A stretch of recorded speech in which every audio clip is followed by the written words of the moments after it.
que vamos a abrir el capítulo 3, del verso 7 al verso 13. Cuando lo tenga me dice un amén.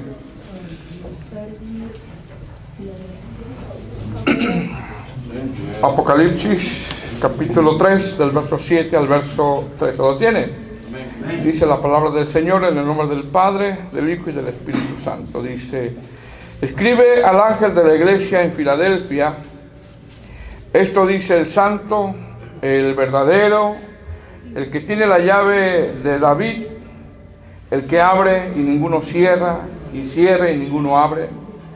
Yo conozco tus obras, he aquí, he puesto delante de ti una puerta abierta que nadie puede cerrar, porque aunque tienes poca fuerza, has guardado mi palabra y no has negado mi fe. He aquí yo entrego de la sinagoga de Satanás a los que se dicen ser judíos y no lo son, sino que mienten. He aquí yo haré que vengan y se postren a tus pies y reconozcan que yo te he amado. Por cuanto has guardado la palabra de mi paciencia, yo también te guardaré de la hora de la prueba que ha de venir sobre el mundo entero, para probar a los que moran sobre la tierra. He aquí yo vengo pronto, retén lo que tienes, para que ninguno tome tu corona. El que venciere, yo lo haré columna en el templo de mi Dios, y nunca más saldrá de allí. Y escribiré sobre él el nombre de mi Dios y el nombre de la ciudad de mi Dios, la nueva Jerusalén, la cual desciende del cielo de mi Dios, y mi nombre nuevo. El que tiene oído, oiga lo que el Espíritu dice a las iglesias. Este es el tema número 6 sobre las iglesias del Asia Menor. Ya hemos hablado un poquito sobre lo que representan las 7 iglesias del Asia Menor a través de toda la historia y del momento donde se escribieron y de lo que representan también en este tiempo. Indudablemente también la iglesia de Filadelfia, en el momento que se le escribió, en ese momento se encontraba de esa manera espiritualmente. Ha habido también características de cristianos como esta iglesia a través de todos los tiempos, y hay también cristianos con estas características en este tiempo. La iglesia de Filadelfia, hermano, le llaman la iglesia fiel. Así le llaman a esta iglesia, la iglesia fiel. También le llaman a esta iglesia la iglesia del avivamiento. Pero la palabra avivamiento, hermano, no es como muchos las interpretan, ir a conciertos y tanta cosa, ¿no? Sino que la palabra avivamiento sale de la palabra aviva, que está en Habacuc, y tiene que ver con arrepentimiento. De eso tiene que ver. Entonces a esta iglesia le llaman la iglesia fiel o la iglesia avivada. También algunos eruditos la llaman la iglesia que lo intentó, o que lo estaba intentando constantemente. Y como dije anteriormente, esta iglesia, una de sus características, hermano, es que eran cristianos fieles, y entendemos, hermano, que también, así como hay cristianos que han perdido su primer amor, hay cristianos con doctrinas extrañas, también en el tiempo de hoy hay cristianos que son fieles, que se están manteniendo fieles a la palabra y fieles al Señor. Para poder nosotros examinar esta iglesia, hermano, como siempre es bueno dar un vistazo a cómo vivían los cristianos en esta ciudad de Filadelfia, para ver nosotros un panorama un poquito más amplio. Porque indudablemente entendemos, hermano, que así como tú y como yo, ellos tenían luchas también. Porque ¿quién no tiene luchas? ¿Quién no atraviesa adversidades? Entonces, para dar un vistazo a ver cómo vivían estos cristianos, es bueno ver el panorama, cómo vivían, ver las luchas que tenían, ver la oposición que había en esa ciudad. Y a la vez, hermano, ver por qué a esta iglesia le llaman la iglesia fiel. Porque quizá, amado hermano, en el tiempo de esta iglesia, quizá había más oposición que lo que nosotros aquí en Ogden estamos viviendo. Aquí tenemos libertad de culto. En el momento donde se escriben estos mensajes a las iglesias, había mucha oposición por parte de los judíos y por parte de Roma. Sin embargo, vemos aquí una iglesia que se estaba manteniendo fiel. Y esperemos, hermanos, que nos examinemos nosotros y veamos a través del espejo de la palabra qué tan fieles nosotros somos al Señor. Cada uno de nosotros nos tenemos que examinar. Esta iglesia de Filadelfia, como la de Esmirna, hermanos, son iglesias que el Señor no les reprocha nada. De 7 iglesias, solo 2 están mostrando fidelidad.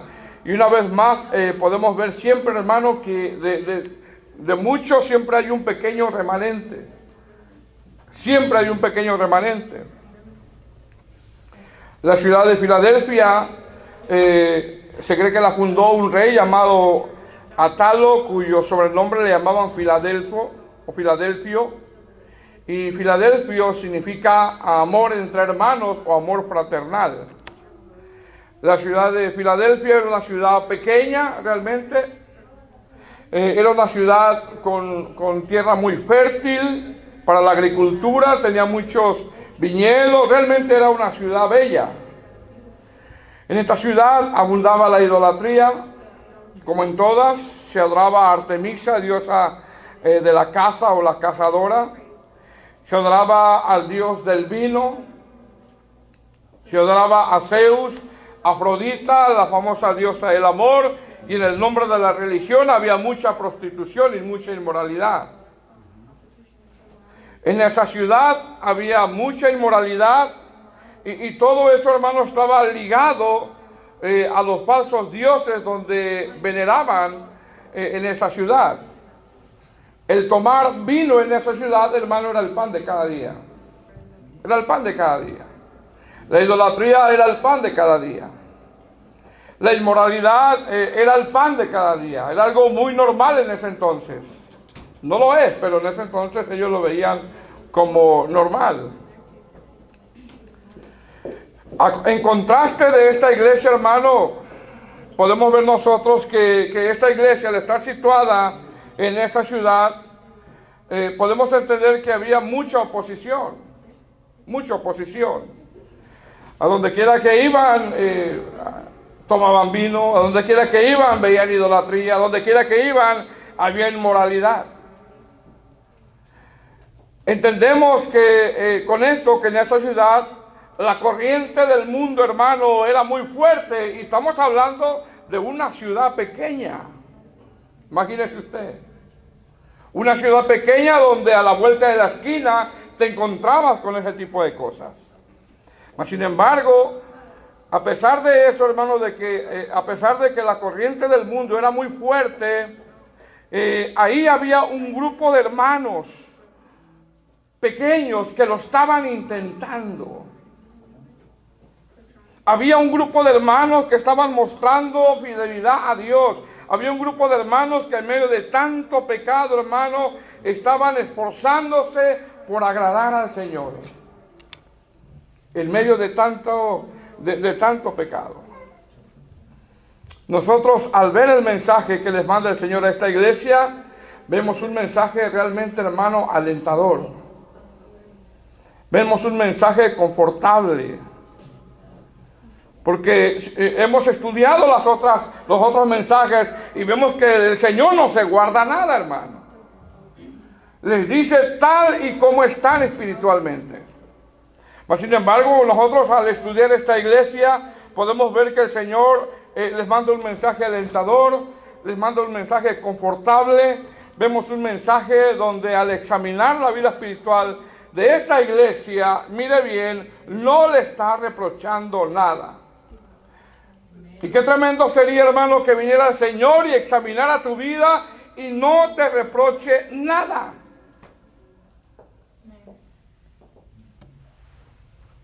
Al contrario, recibas elogio.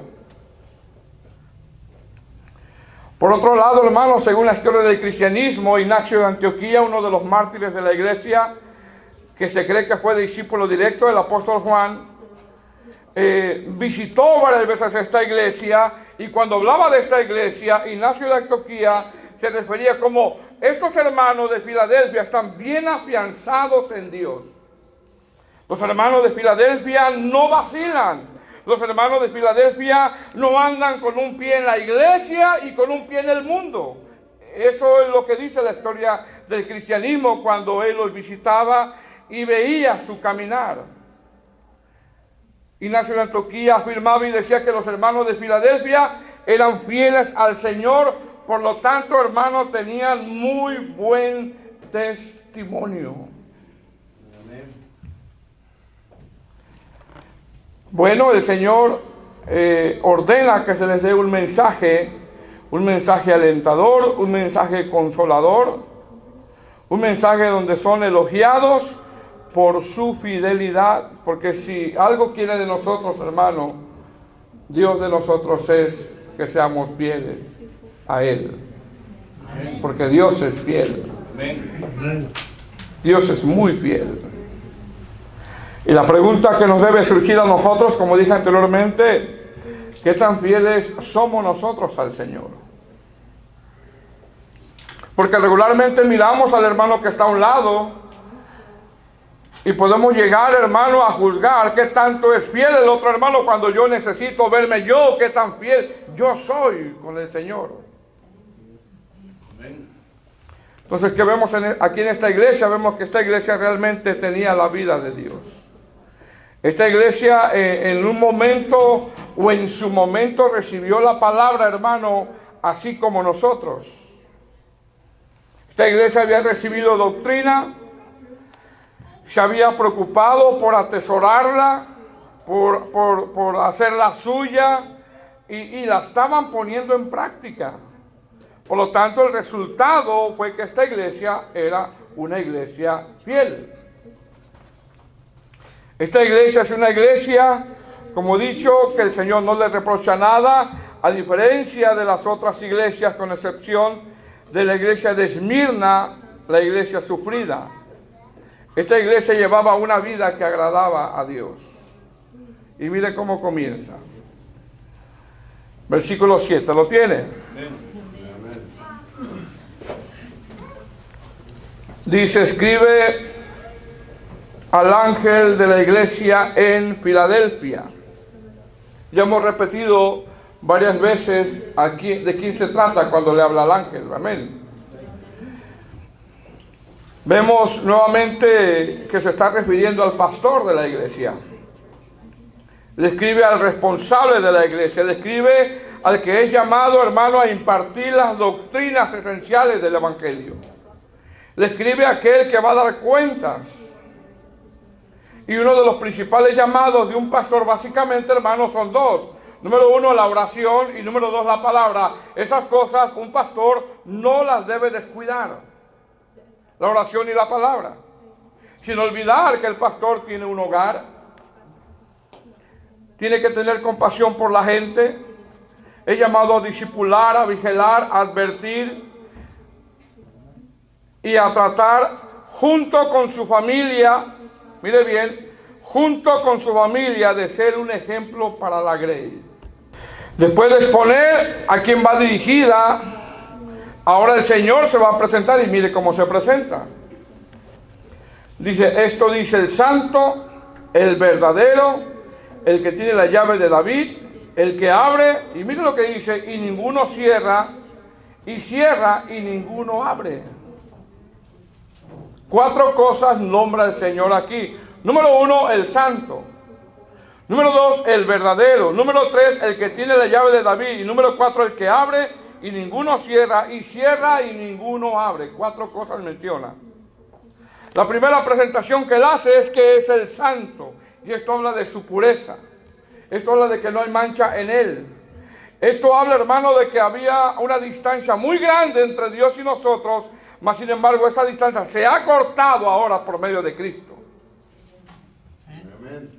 Algunos comentaristas o eruditos exponen que esta iglesia tenía muy en claro esa parte de Dios, hermano, que Él es santo.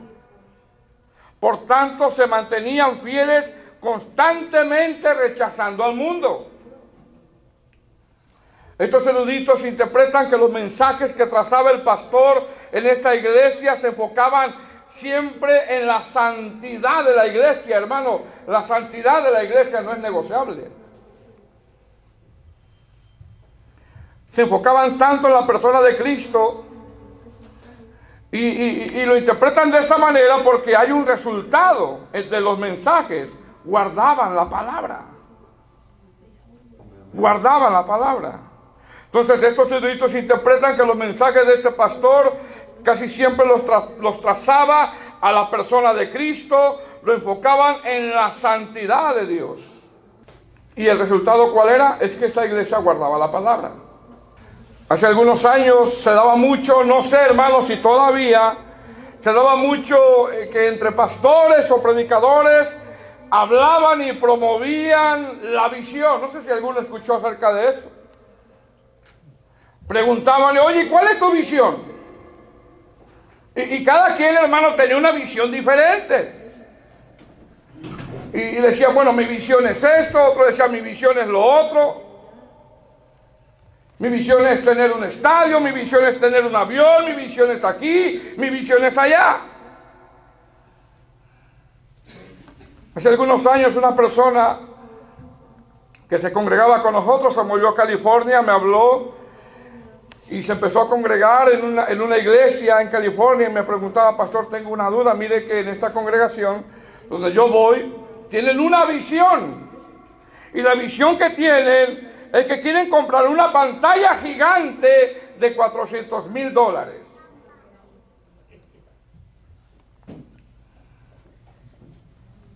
Sin embargo, la Biblia, hermano, no nos habla, fíjese bien, no nos habla de cuál es tu visión.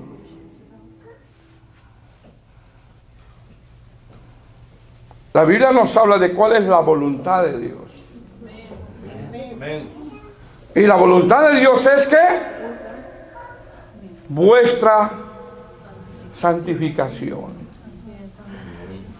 Primera de Tesalonicenses capítulo 4 verso 3 dice, pues la voluntad de Dios es vuestra santificación. Recordemos que las dos cartas de Tesalonicenses hablan de la santidad de la iglesia y el regreso de Cristo. ¿Por qué? Porque pregunta, ¿qué pasaría si viene Cristo y no nos estamos santificando? Nos quedamos con todo y pantalla gigante, hermano. ¿Qué pasaría si viene Cristo, hermano? Nos quedamos con todo y estadio y con todo y avión. ¿Cuál es la voluntad de Dios?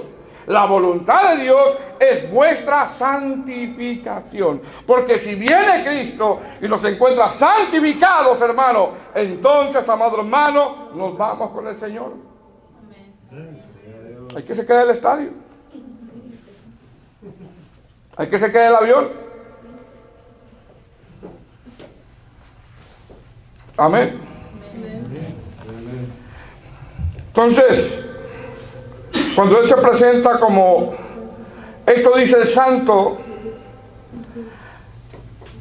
estos eruditos interpretan que el pastor predicaba acerca mucho de la santidad. Ellos sabían, porque esta iglesia guardaba la palabra. Después dice, ahí en el texto 7, esto dice el santo, el verdadero. Y esto se traduce como genuino. Es decir, en contraste a los falsos dioses, hermano, que había en Filadelfia, Cristo es el verdadero, es el genuino. El apóstol Juan lo cita unos años antes en su primera carta, capítulo 5, versículo 20, se lo leo, dice, porque sabemos que el Hijo de Dios ha venido y nos ha dado entendimiento para conocer que Él es el verdadero y estamos en el verdadero, en su Hijo Jesucristo. Este es el verdadero Dios y la vida eterna. Verso 21, hijitos, guardaos de los ídolos, amén. Sigue diciendo, Escribe al ángel de la iglesia en Filadelfia, esto dice el santo, el verdadero, el que tiene la llave de David, el que abre y ninguno cierra, y cierra y ninguno abre. Mire cómo dice. Está citando Isaías 22, 22. Isaías 22, 22 dice, y pondré la llave de la casa de David sobre su hombro, y abrirá y nadie cerrará, y cerrará y nadie abrirá. Y entendemos, hermanos, que está usando aquí una analogía de una llave, porque ¿para qué se usa una llave, hermano? Para abrir una puerta. Amén. Sin embargo, aquí la palabra llave en la Biblia tiene que ver con abrir, tiene que ver con la oportunidad de predicar el evangelio, y viene el Señor, hermano, y abre el corazón de la gente. ¿Se acuerda cuando el Señor abrió su corazón? Sin embargo, sin abusar mucho del texto, esto nos enseña también, cuando dice ahí, el que abre y ninguno cierra, y cierra y ninguno abre, sin abusar mucho del texto, también esto nos enseña a nosotros que el Señor, en ocasiones el Señor abre puertas, pero también en ocasiones el Señor nos va a cerrar las puertas. En ocasiones nos va a decir que sí, en ocasiones nos va a decir que no. En ocasiones nos va a dar luz verde, en ocasiones va a decir luz roja. El Señor también cierra puertas, hermano. Después de su presentación, el Señor le deja saber la buena condición espiritual en que se encontraba la iglesia. Verso 8, mire lo que dice. Yo conozco tus obras, que ya sabemos que son acciones. Cómo vives, cómo te conduces, cómo hablas, cómo piensas, qué haces en secreto. Imagínense que el Señor en una televisión nos sacara todo lo que hacemos en secreto, hermano. Hermanos, fíjense que el domingo que viene nos van a sacar todo en televisión lo que hacemos en secreto. Quizá muchos enfermos nos reportaríamos, ¿verdad?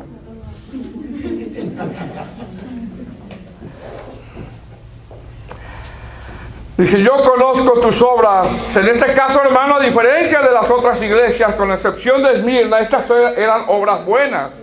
Eran obras agradables delante de Dios. Eran obras aprobadas delante de Dios.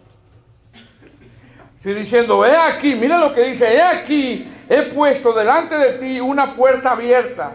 Ya explicó él que él es el que abre y que cierra. Y dice, he aquí, he puesto delante de ti una puerta abierta. ¿Qué está diciendo el Señor? Lo que está diciendo a esta iglesia es que le va a dar una buena oportunidad de predicar el evangelio. Una buena oportunidad de predicar el evangelio. Es decir, yo no sé, hermano, si usted ha notado cuando le predica a alguien y esa persona no quiere. Esa persona es renuente, esa persona te dice que no, pero llega el momento que después de un tiempo, esta persona se pone accesible para recibir la palabra. Dios pone las formas, acomoda las circunstancias, y antes decía que no, pero ahora te está diciendo que sí. Y nos estamos dando cuenta que el Señor nos está abriendo una puerta para poder predicar el evangelio. Amén. La pregunta es, ¿qué tenemos que hacer cuando el Señor nos abre una puerta? Porque mire bien, hermano, hay ocasiones que el Señor nos abre puertas, ¿eh? Hay personas que no quieren nada con el Señor y de repente llevan años y no quieren nada. Pero llega el momento donde Dios pone la forma, los medios, las circunstancias,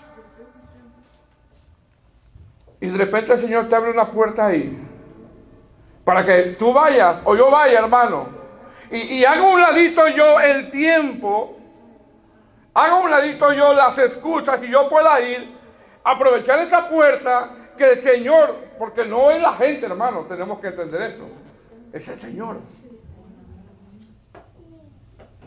Es el Señor que abre los corazones. Dígame si no.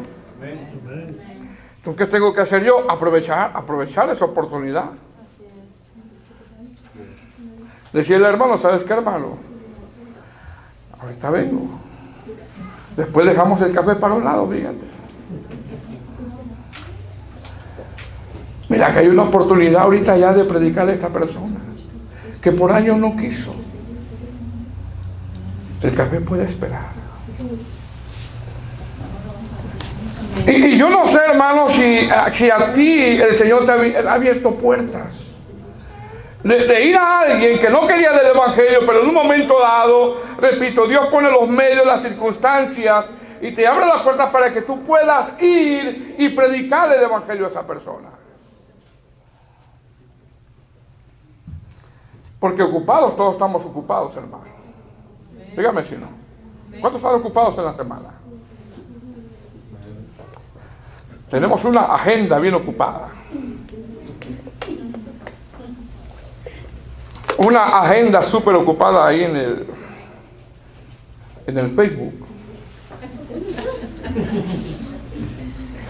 Pero como decía el viernes o el miércoles, creo, eso es ministerio. Ir a dar la palabra, ir a ver al necesitado, ir a ver al enfermo. Hermano, si el Señor te abre una puerta, no desaproveches esa puerta. Aunque sea un alma, no la desaproveches. Dice aquí, he puesto delante de ti una puerta abierta, la cual, mire lo que dice ahí. ¿Qué dice, hermano? La cual nadie puede cerrar. Mire qué tremendo. Mire cómo Dios a veces, hermano, acomoda los medios, las formas, las circunstancias. Nadie puede cerrar. Tenemos que entender, hermano, que no somos nosotros, Nosotros nada más tenemos que aprovechar el tiempo. Toda la gloria y la honra es para el Señor. Simplemente uno tiene que ver, hermano, que cuando el Señor le abre una puerta con un alma, uno tiene que ir y predicar el Evangelio. Porque imagínense, como dije anteriormente, hay personas que por años no han querido del Evangelio y no quieren y son renuentes y no quieren. Pero hay un momento donde el Señor empieza a abrir su corazón y se abre la puerta. ¿Y qué tiene que hacer el predicador, hermano?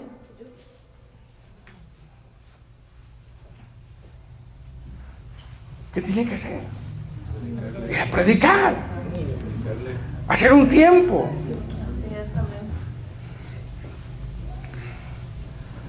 Dice ahí, he aquí, he puesto delante de ti una puerta abierta, el verso 7, dice, la cual dice nadie, hermano.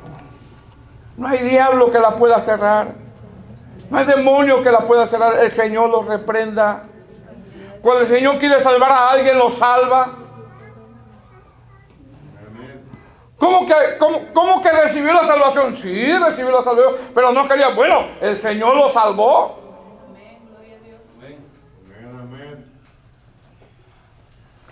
Dice ahí, nadie puede cerrar. Hermano, cuando el Señor va a darle salvación a alguien, yo le pregunto, ¿quién se lo puede impedir al Señor? Nadie. La salvación es cosa de Dios. Job 9:12 dice, si él arrebatara algo, ¿quién le estorbaría? ¿Quién podrá decirle, qué haces? ¿Quién le puede decirle al Señor eso? Romanos 9:19 dice, ¿quién ha resistido a su voluntad? Isaías 43:13 dice, aún antes que hubiera día yo era, y no hay quien de mi mano libre lo que hago yo. ¿Quién lo estorbará? Está preguntando el Señor. ¿Quién, hermano? Nadie. Dice aquí, he puesto delante de ti una puerta abierta, la cual nadie puede cerrar, porque aunque tienes, mira lo que dice ahí, porque aunque tienes poca fuerza. ¿A qué se refiere, hermano, cuando dice poca fuerza? La mayor parte de los comentaristas y teólogos interpretan que cuando habla de poca fuerza no está hablando de algo espiritual, porque esta iglesia estaba bien espiritualmente. Están bien espiritualmente. La mayor parte de los teólogos interpretan que cuando habla de poca fuerza, interpretan que por el hecho de ser una iglesia pequeña en números, no tenía muchos recursos materiales. Esta iglesia era pequeña, en realidad no había muchos miembros, pero se conocían todos. En una iglesia pequeña, hermanos, todos nos conocemos. Tenían buena coinonía, se preocupaban los unos por los otros, no tenían un gran edificio, pero a eso a Dios no le impresiona, hermano. Amén. Lo que verdaderamente es importante para Dios es que su iglesia esté proclamando fielmente la palabra de Dios. Dice, porque aunque tienes poca fuerza, el verso 8, mira lo que dice: has guardado mi palabra y no has negado mi nombre. Amén. Mire qué fidelidad. Amén. Repito, esta iglesia parece ser que era una iglesia poca en números. No estaban llenos de cosas materiales, pero sí estaban llenos de Dios, estaban ricos espiritualmente. Amén. El Señor le dice que a pesar de que tenía poca fuerza, habían guardado su palabra. Mire qué elogio. ¿Qué les está diciendo el Señor? Lo que está diciendo es que a pesar de la fuerte corriente del mundo, a pesar de que no tenían muchos recursos, eran fieles a la palabra. Se mantenían firmes a la palabra. Y entendemos, hermano, que hay cosas que en nuestra vida espiritual no son negociables, y eso lo tenemos que entender nosotros a cabalidad. Como cristianos maduros tenemos que comprender que nuestra vida espiritual no es negociable. La santificación no es negociable. No nos vamos a vender, hermano, por un plato de lentejas. Nos vamos a dar lo santo por un momento de placer. Eran hermanos fieles. Verso 9. ¿Lo tiene? Dice: he aquí, yo entrego de la sinagoga de Satanás a los que se dicen ser judíos y no lo son, sino que mienten.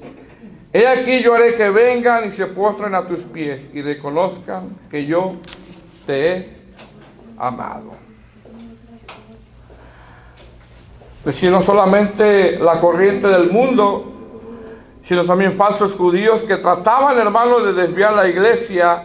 Y el Señor les dice que son sinagoga de Satanás. No merecían llevar el nombre de judío, porque judío significa alabanza. Dice: aquí yo haré que vengan y se postren a tus pies y reconozcan que yo te he amado. Esto se interpreta que los opositores de esta iglesia iban a ver cómo Dios estaba respaldando esta pequeña obra. Verso 10. ¿Lo tiene? Dice: por cuanto has guardado la palabra de mi paciencia. Mire lo que dice. Por cuanto has guardado la palabra de mi paciencia. ¿Qué vemos aquí, hermano? Vemos dos cosas. O bueno, yo encontré dos cosas. Número uno, vemos que habían perseverado y habían puesto por obra la palabra en todo tiempo. Y eso, hermano, cuesta. Amén. Número dos, vemos también que a la iglesia fiel el Señor la sacará. Mire bien, la sacará fuera de la hora de la prueba que ha de venir sobre el mundo entero.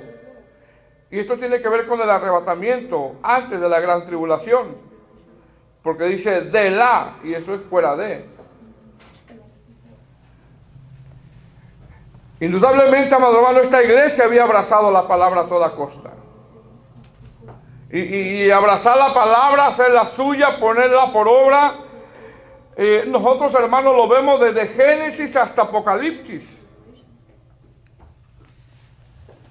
Mira lo que dice: has guardado la palabra de mi paciencia. La habían puesto por obra. Por lo tanto, cuando viniera la hora de la prueba, los iba a sacar.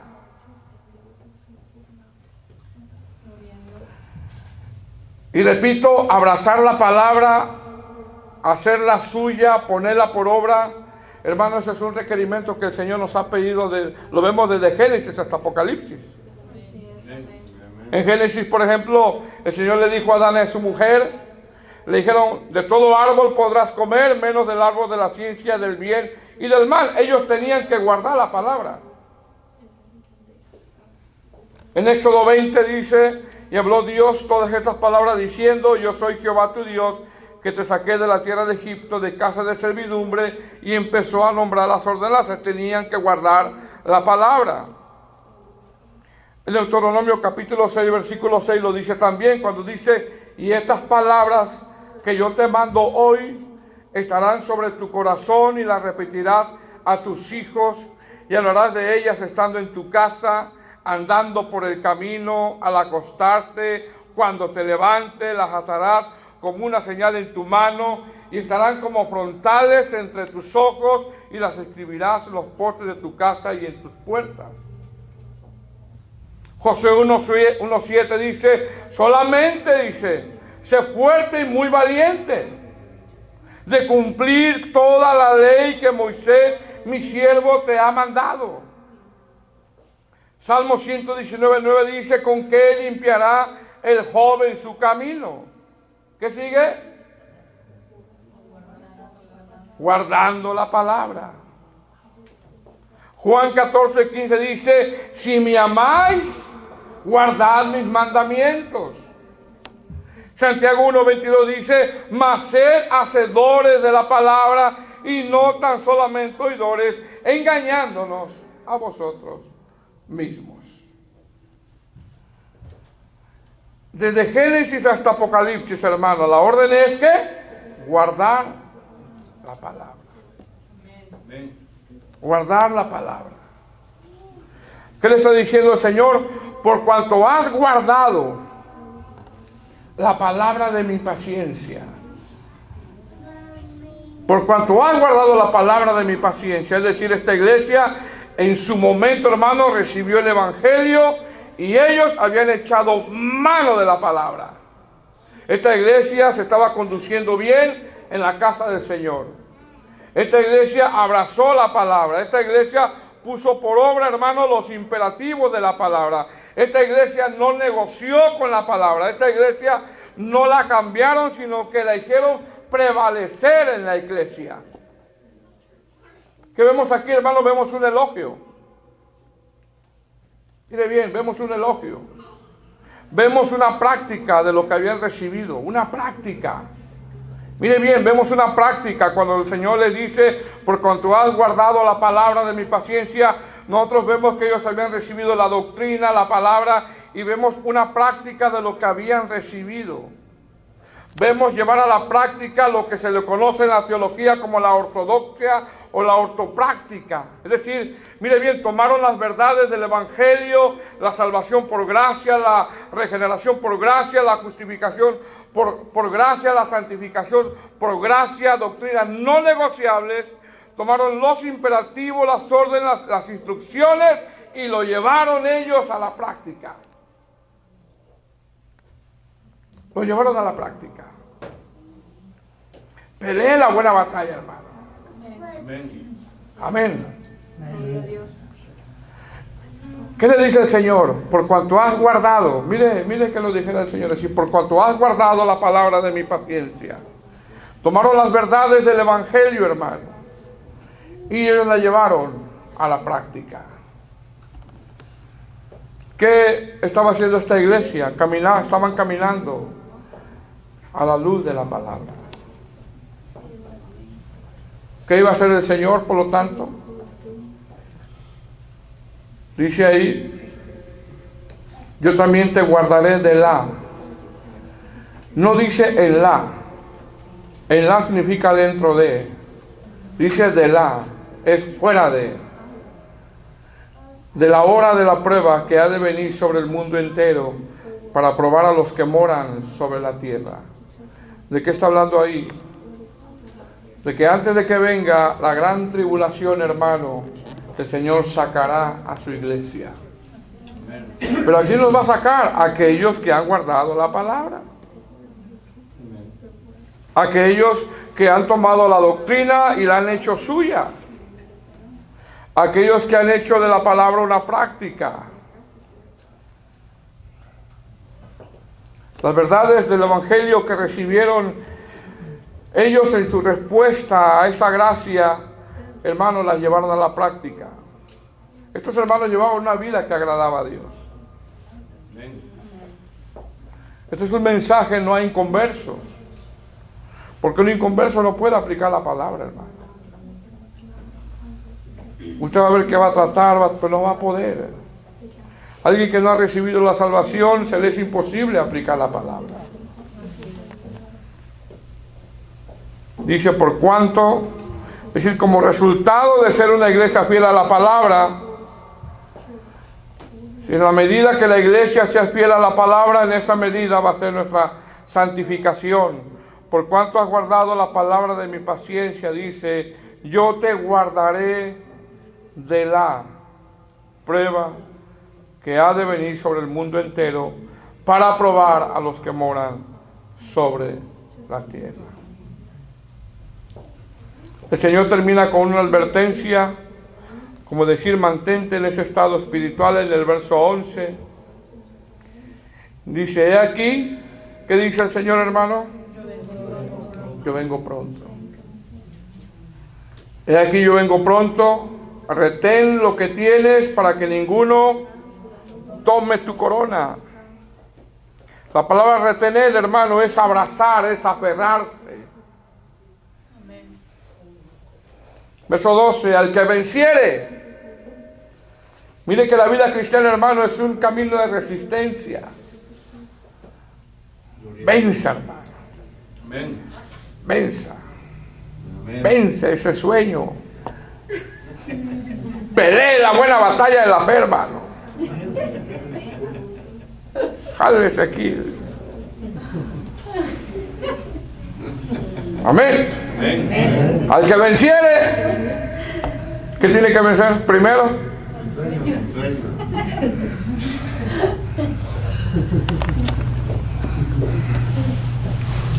Nada más dice uno algo así, la risa. Pero sabe que la iglesia no es para contar chistes. Verso 12, ¿qué dice, hermanos? Léalo.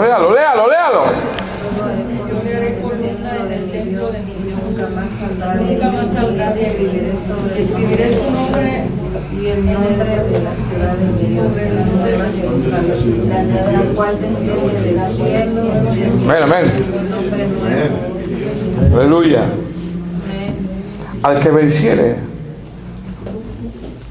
Compara aquí, hermano, una lucha que hay. Una lucha que tenemos contra la carne, contra el pecado, contra el mundo. Un camino de resistencia donde hay obstáculos, adversidades. Al que venciere yo lo haré columna en el templo de mi Dios y nunca más saldrá de allí. Y escribiré sobre él el nombre de mi Dios y el nombre de la ciudad de mi Dios, la cual la nueva Jerusalén, la cual desciende del cielo de mi Dios, y mi nombre nuevo. Y termina diciendo, el que tiene oído, oiga lo que el Espíritu dice a la iglesia. Pongámonos de pie, hermano.